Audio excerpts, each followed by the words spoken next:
Segera Anda dengarkan luar biasanya Jawa Timur dalam Potret Jawa Timur. Potret Jawa Timur.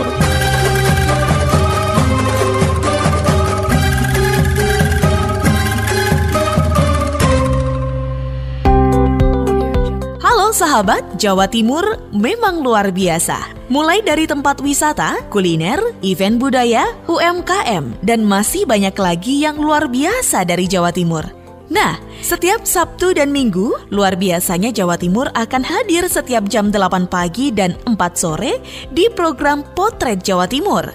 Naiknya harga kedelai sampai saat ini masih berdampak pada pengusaha dan produsen tempe tahu. Beberapa sentra penghasil tempe tahu mulai berkurang produksinya. Produsen saat ini menghadapi pilihan yang berat. Kalau menaikkan harga, efeknya pada penjualan. Tetapi kalau tidak naik, usahanya akan babak belur. Seperti yang terjadi di Desa Gondanglegi, Prambon, Nganjuk. Agustin Merdekawati, Ersal Nganjuk yang bercerita. Aksi mogok produksi seperti yang dilakukan pembuat tahu dan tempe di Surabaya beberapa waktu tidak diikuti produsen di Nganjuk. Para pembuat tahu di Desa Gondanglegi, Prambon tetap berproduksi meski keuntungannya mepet. Pertimbangannya adalah mereka kasihan dengan pelanggan dan pengecer. Ada belasan karyawan yang proses pembuatan tahu di pabrik milik Ibnu Mudir yang berada di Desa Gondanglegi, Prambon. Pabrik tahu milik Ibnu Mudir yang tengah berproduksi sejak pukul 8 dengan pembuatan tahu hingga total 60 kali masakan dan baru bisa selesai sekitar pukul 17. Nur Hasanah, istri Mudir, mengatakan jumlah produksi tahu di pabriknya tidak tentu jumlah kedelai yang dimasaknya, tergantung pesanan dari para pengecer. Dalam sehari, pabrik tahu milik Ibnu Mudir memproduksi 58 masakan dalam jumlah kedelai setiap satu kali memasak sebesar 15 kg atau setiap hari memproses hampir 1 ton kedelai. Jumlah tersebut tetap tidak berkurang meski harga kedelai sedang melangit. Setiap hari, disebut Nur, dalam satu masakan bisa menghasilkan 400 potong tahu. Dengan total ada 25 pengecer dari Nganjuk dan Kediri yang setiap hari mengambil tahu di pabriknya yang merupakan pabrik tertua di Desa Gondanglegi. Dalam kondisi harga kedelai yang tinggi seperti saat ini, para pembuat tahu dan tempe di Kota Angin kelimpungan. Di satu sisi mereka harus memenuhi permintaan konsumen, sedang di sisi lain biaya produksi yang meroket membuat keuntungan mereka menyusut. Jika banyak produsen tahu dan tempe mengurangi ukurannya, pilihan tersebut tidak diambil oleh Mudir. Demikian pun dirinya tidak memilih menaikkan harga. Memproduksi tahu sejak tahun 2006 dan mematok harga Rp400 untuk setiap tahu buatannya. Dengan tidak menaikkan harga, pengecer tetap bisa menjual tahu Rp500 per potong seperti biasanya. Dari Agustin Merdekawati, Suara Anjuk Ladang Nganjuk.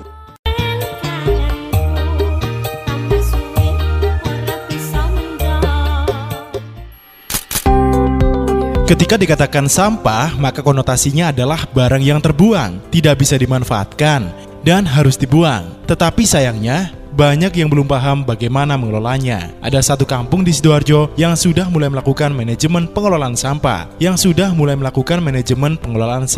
Prinsip yang dipakai, reuse, recycle, dan reduce. Menjadi warga sebuah kampung sudah jadi kewajiban kalau wajib membayar iuran warga. Tapi jadi luar biasa kalau yang buat membayar adalah sampah. Iya, sampah. Sahabat, warga perumahan Sekar Gading Sidoarjo juga sama dengan warga yang lain. Mereka bayar iuran warga, tapi bayarnya dengan sampah yang sudah dipilah 2 kali sebulan. Tidak ada patokan berapa jumlah atau berat setoran sampahnya. Setelah didata secara online, sampah setoran warga disimpan di bank sampah. Kegiatan seperti ini muncul atas dasar kesadaran warga. Kalau anak-anak butuh lingkungan yang bersih untuk berkembang. Untuk itu, butuh orang yang peduli dan bersedia mengelola lingkungan. Awalnya, hanya 3 orang kader lingkungan. Sekarang, sudah 60 orang. Dan perumahan Sekar Gading di 2017 ditetapkan jadi kampung edukasi sampah. Ini seperti yang dikatakan Edi Prianto, tokoh setempat. Kuncinya adalah ketika masyarakat itu terlibat membuat sendiri, maka rasa miliknya ada. Beda kalau itu dari beli, beda. Sehingga apa? Prakteknya mereka adalah ada kesadaran untuk melakukan itu. Bagaimana supaya konsistensi? Ya kita harus lakukan evaluasi. Selain mengumpulkan sampah, setiap rumah disediakan tempat untuk komposter. Semua sisa bahan dapur dikumpulkan dan dibuat kompos. Menurut Esther Erawati, Kader Lingkungan setempat, kompos hasil limbah dapur ini bisa terjual sampai luar kota. Nah, sampah yang organik ini biasanya kalau ibu-ibu membuangnya kan campur aduk ya, dimasukkan di dalam kresek, terus langsung dibuang di tempat sampah. Nah, sebetulnya kita bisa manfaatkan. Jadi untuk sampah yang organik itu bisa kita olah kembali, bisa menjadi pupuk, sedangkan yang anorganik kita bisa setorkan ke bank sampah. Inovasi dan kreativitas, solusi untuk memanfaatkan sampah dengan cerdas. Reuse, recycle, reduce.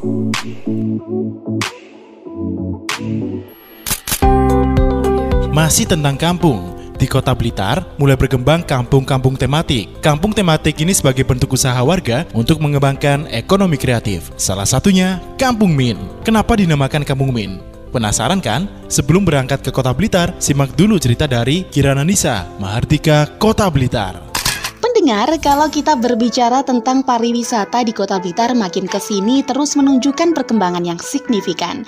Apalagi ada dukungan dari pemerintah melalui program Maya Juwita yang terus menggerakkan geliat wisata di masing-masing kelurahan. Di tahun 2020 ada satu produk wisata yang hadir dari Kelurahan Pakunden.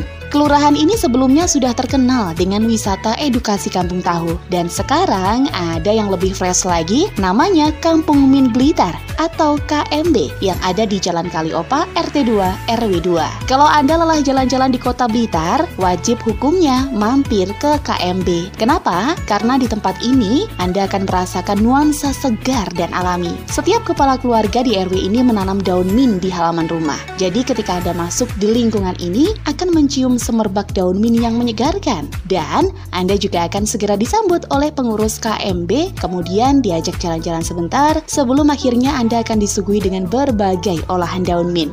Ya, fasilitas di KMB makin kesini makin tertata. Ada spot foto, olahan daun min mulai dari es min, teh daun min, serut min, infus water, dan masih banyak lagi. Lalu ada juga arena bermain, tanaman toga, musola, dan lainnya.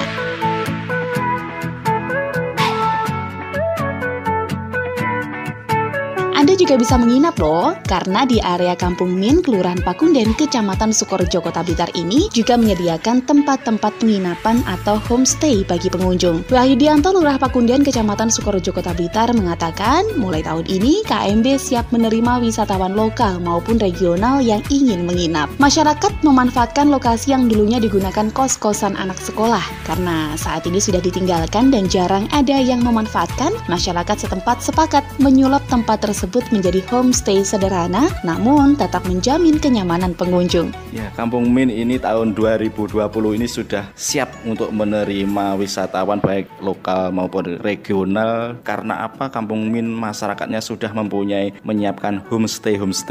Dan homestay itu berasal dari tempat kos-kosan yang dulu menerima anak-anak sekolah. Wahyudianto menambahkan, dengan adanya penginapan ini, pengunjung yang datang bisa lebih leluasa untuk mengikuti wisata edukasi, mulai dari belajar menanam dan membuat minuman olahan dari bahan dasar daun min. Nah, pendengar, jika Anda tertarik mampir ke KMB, tidak perlu khawatir dengan tarifnya. Tersedia berbagai paket. Paket 1 misalnya, hanya membutuhkan biaya Rp10.000 sampai Rp15.000 saja. Tempatnya tidak jauh dari pusat kota, hanya membutuhkan waktu 10 menit dari alun-alun Kota Blitar ke arah barat, tepatnya di samping Rumah Sakit Suhada Haji Blitar.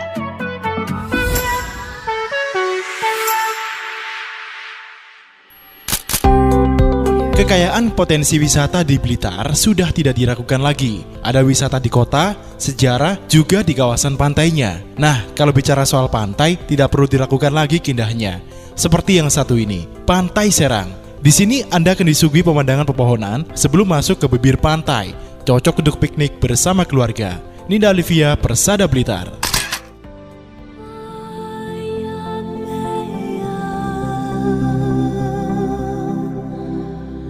Blitar tidak hanya dikenal sebagai kota proklamator. Blitar masih menyimpan beberapa tempat wisata sejarah ataupun wisata alam. Apalagi di bagian Blitar Selatan yang merupakan gudangnya wisata alam pantai yang keindahannya sudah sering dibicarakan oleh masyarakat lokal, yang kemudian membuat wisatawan luar kota melirik wisata pantai di Blitar. Serang mungkin identik dengan salah satu daerah yang ada di Provinsi Banten. Padahal di Blitar ada sebuah desa yang juga bernama Serang. Desa Serang ini memiliki banyak sekali potensi wisata alam. Salah satu wisata alam yang paling terkenal dari desa ini adalah Pantai Serang. Pantai Serang berada di Desa Panggungrejo, Kecamatan Panggungrejo, Kabupaten Blitar. Kurang lebih sekitar 45 km dari pusat kota Blitar dan membutuhkan waktu sekitar 1 jam menggunakan kendaraan bermotor atau kendaraan roda 4. Kepala Desa Serang, Handoko, mengatakan sesampainya nanti kita di depan gapura masuk Pantai Serang, kita bakal disuguhi pemandangan deretan pohon pinus di sebelah kanan dan sebelah kiri. Dan pemandangan ini sangat menyejukkan mata kita. Pantai Serang juga menjadi salah satu lokasi wisata yang cocok untuk piknik bersama dengan keluarga. Karena Pantai Serang merupakan pantai dengan banyak pepohonan yang rindang. Itulah yang membuat pantai ini cocok untuk piknik keluarga. Menurut Handoko sendiri, karena dengan banyaknya pohon cemara yang rimbun, membuat kita hanya perlu membawa tikar dan menggelarnya untuk bersantai. Apalagi dengan angin sepoi-sepoi yang berhembus dari laut dan suara debur ombak yang memberikan kesan tersendiri. Iya, kalau Pantai Serang sebenarnya sama dengan pantai-pantai lain ya. Cuma kalau di Serang ini hari ini sudah hampir 3 tahun ini untuk kulinernya itu sudah mulai lengkap. Jadi bagi wisatawan untuk sambil berwisata di pinggir pantai juga bisa menikmati kuliner ikan.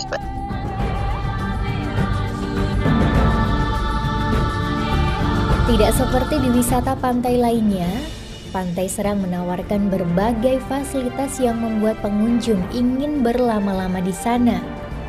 Banyak sekali kegiatan yang bisa dilakukan di Pantai Serang, bisa bersama dengan keluarga, dengan sahabat, ataupun juga berbagai komunitas dan yang lainnya. Kepala Desa Serang Handoko menuturkan ada beberapa kegiatan yang bisa kita lakukan di sana. Di antaranya menaiki sepeda motor roda 4 atau ATV dan berkeliling di sekitar tepi pantai. Kemudian ada juga arena camping, arena family gathering, atau bahkan kegiatan surfing. Bagi pengunjung yang mengajak anak-anak kecil juga tidak perlu khawatir karena di sini juga tersedia area playground untuk anak-anak. Sehingga anak-anak tetap merasakan enjoy dan happy saat berada di Pantai Serang. Nah, buat pengunjung yang pecinta kuliner juga tidak perlu takut bakal kelaparan. Karena di lokasi Pantai Serang sudah banyak warung yang berjualan aneka makanan khas pantai seperti ikan bakar, berbagai menu seafood, dan masih banyak yang lainnya.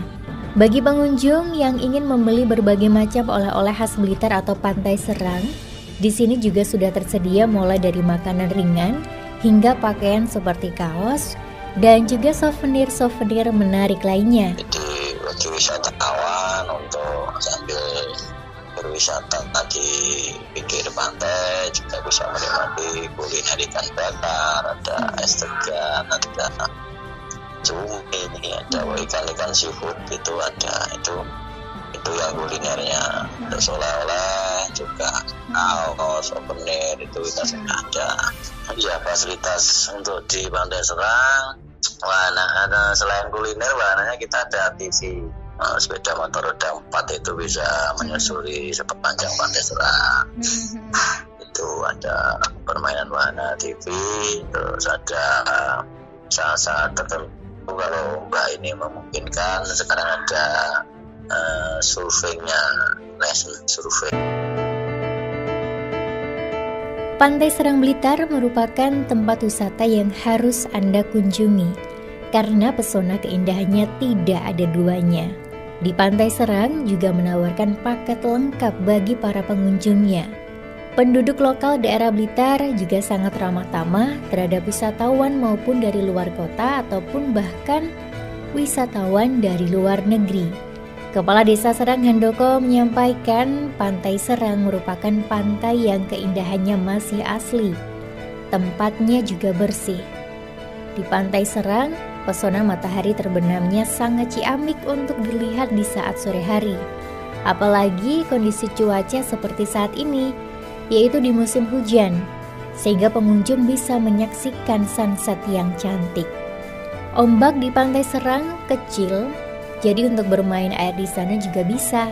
Tetapi masih juga harus menjaga keselamatan saat bermain air meski ombaknya kecil. Musim penghujan dimulai November, Desember, Januari ini yang paling istimewa ini sunsetnya.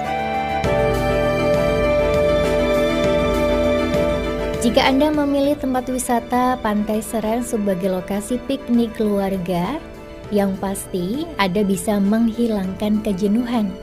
Dan tidak salah, karena pesona keindahannya tidak ada tandingannya. Jika Anda ke sana, pastinya tidak akan pernah kecewa dan pasti ingin ke sana lagi.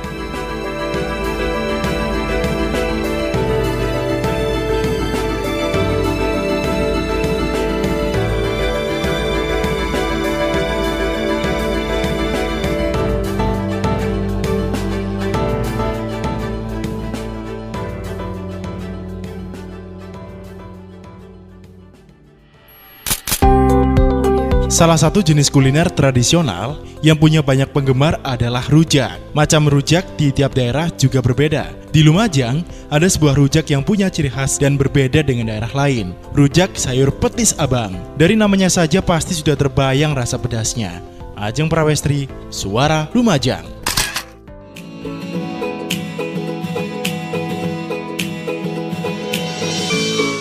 Rujak menjadi salah satu makanan yang nikmat disantap pada siang hari.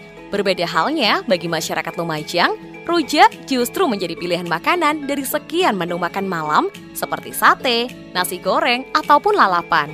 Hal ini terlihat dari deretan penjual rujak bengi yang selalu nampak ramai pembeli di seputar Jalan PB Sudirman dan Jalan Kiai Gusali, Kabupaten Lumajang. Munaria, salah satu penjual rujak petis abang atau merah di depan Pasar Baru Lumajang mengungkapkan bahwa usahanya tersebut diwariskan dari neneknya sejak tahun 1950-an. Ia bersama penjual rujak lainnya biasanya sudah mulai menggelar lapak dagangnya mulai jam 5 sore. Yang unik dari rujak bengi khas Lumajang ini adalah penggunaan bahan dasarnya, yakni petis abang atau petis merah. Tak hanya itu, lontongnya pun dibuat lebih besar dari ukuran lontong pada umumnya. Sementara itu, Hertuti, Kepala Dinas Ketahanan Pangan Kabupaten Lumajang menjelaskan bahwa rujak sayur petis abang menjadi kekayaan kuliner di Lumajang. Ia menyebutkan bahwa kuliner malam ini hanya dapat ditemui di Lumajang. Tidak hanya itu, rujak bengi juga memiliki rasa yang khas dan nikmat. Kuliner tersebut patut dicoba oleh masyarakat kabupaten lain yang datang ke Lumajang.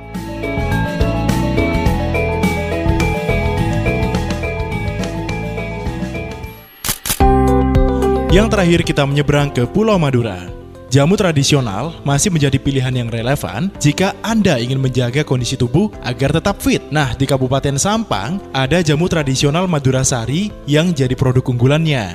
Konsumennya sudah sampai ke tingkat nasional. Cocok untuk dikonsumsi setelah jalan-jalan keliling Jawa Timur. Kita dengarkan suara Sampang yang punya cerita. Jamu tradisional Madura Sari merupakan salah satu produk unggulan Kabupaten Sampang. Pasalnya produk rumahan dengan bahan asli herbal tanpa kimia yang dikelola oleh Nyai Hajah Waladi Hayati DH ini dikenal dan konsumennya ada di seantero Nusantara. Setiap ada pameran produk unggulan yang melibatkan IKM atau UMKM level nasional, Madurasari selalu tampil dimanapun. Dikisahkan oleh Nyai Hajah Hayati Waladi DH, produk jamu ini merupakan usaha rumahan jamu tradisional turun-temurun yang sampai sekarang tetap eksis dan dipercaya oleh konsumen. Selain pengelolaan manajemen yang profesional, proses pengelolaan menggunakan peralatan modern dengan berbagai bahan rempah asli tanpa pengawet maupun kimia. Selain bagus untuk kesehatan, juga dapat mengobati berbagai jenis penyakit serta mengatasi problem vitalitas rumah tangga. Karena sudah dikenal di seantero Nusantara, untuk pengelolaan manajemen dan pemasaran lokal, Nyai Hajah Hayati Waladi DH mempercayakan pengelolaannya kepada putranya bernama Haji Saifur RDH. Sedangkan ia sendiri menghandle pemasaran regional dan nasional. Dia mengaku siap dan memenuhi pasar global internasional. Adapun berbagai produk dari jamu tradisional Madurasari, yakni sabun khusus wanita, Agnes Soap, pancuran nikmat, ramuan khusus pria, paket perawatan wanita, ramuan suami istri, Black Garlic, jamu bersalin, jamu kemanten, sehat laki-laki, Makjun Super, aktivitas, jamu melancarkan ASI, pegelinu, penyubur kandungan, Vispa rempah, cebokan rempah, lulur rempah, parfum rempah, cem-ceman rambut, dan bedak dingin. Bagi yang ingin merasakan khasiat jamu tradisional ini, silahkan mendatangi galeri yang ada di Jalan Pahlawan atau bisa menghubungi kontak person di 081 23 202 996.